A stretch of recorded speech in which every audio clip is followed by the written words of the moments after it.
Does How to Train Your Dragon adapt well to live action? Let's find out. Here's a quick review without spoilers. Come on!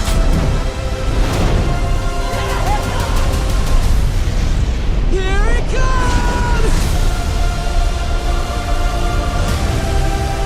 Alrighty guys, welcome back to the channel once again. Please like and subscribe if you're a casual moviegoer. So, they brought How to Train Your Dragon into live action. Is this worth the hype?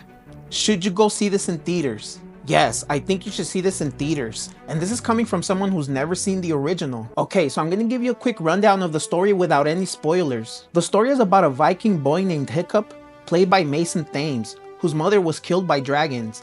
And in the Isle of Berk, where he's from, they hunt dragons. Hiccup breaks tradition by befriending a dragon, and the story begins to unfold from there. Like I said, I haven't seen the original, but the story here was really strong, and that's no surprise because the original movie was directed by Chris Sanders and Dean DeBlois. Chris Sanders brought us classics like Lilo and Stitch and the most recent Wild Robot, which has become one of my favorite movies. And it was great to see that Dean DeBlois came back to direct this one since he co-directed the original. Now he's on his own, and I think he hit this out of the park. This movie adapted well to live action with the exclusion of some of the dragons. I guess they were following the design of the original, but they did look sort of cartoony.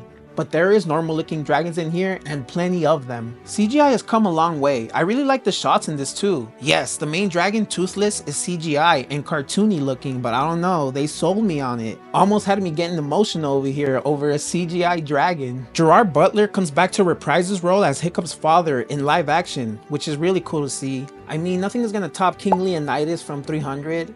And I'll admit, he's had a few misses lately, but he really brings it here. This is one of his better roles. You might remember Mason Thames if you saw Black Phone. He's a great lead here, and alongside him, also just as good, is Nico Parker.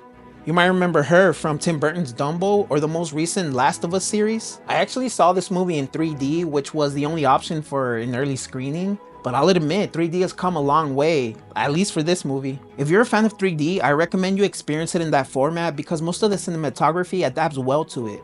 But if you're not, the movie is good either way. Look guys, I am no movie critic by any means, I just like going to the movie and the theater experience. So if you're a casual moviegoer, I think this movie is well worth the price of admission. Also, I thought the names were a little bit silly, but I guess that's the product of a kid's animated movie. So to wrap things up, if you've never seen the original, then I suggest going in blind here. Alrighty guys, are you a fan of the How to Train Your Dragon franchise?